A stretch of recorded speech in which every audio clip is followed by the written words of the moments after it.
76तम साधारणतंत्र दिवस अवसर में वीणा कराकाटिणी वरिष्ठ नागरिक मंचर सदस्य और सदस्य तथा ग्रामवासी गण खुशीर सहित पालन करते। परवर्ती समय उक्त दिवस में 10 घटिका समय वीणा कराकाटिणी वरिष्ठ नागरिक मंचर कार्यालय गृह में उक्त मंचर प्रथम वार्षिक प्रतिष्ठा सभा अनुष्ठित होता।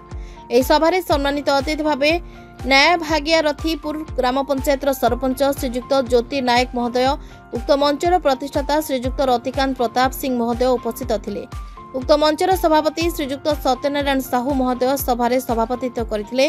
कोषाध्यक्ष श्रीजुक्त ज्योति नायक महोदय दीप प्रज्वलन करथिले।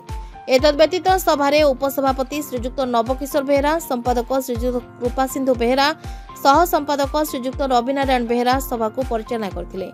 प्रथमे सभा आरंभ पूर्व सभापति और कोषाध्यक्ष पुष्पमाल्य और उत्तरीय प्रदान करी आसन अलंकृत कराइथिले। मंचर संयोजक श्री दिलीप बल सम्मानित अतिथि मानकर परिचय प्रदान करथिले। सभापति श्रीजुक्त सत्यनारायण साहू मंचर वार्षिक विवरणी तथा परिभाषण करथिले। सम्मानित अतिथि सरपंच श्रीजुक्त ज्योति नायक और मंचर प्रतिष्ठाता श्रीजुक्त रतिकांत प्रताप सिंह निजर परिभाषण करथिले।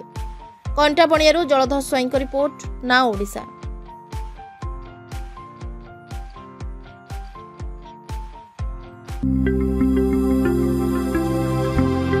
लेटेस्ट न्यूज अपडेट पाई www.nowodisha.com को लॉगिन करंतु।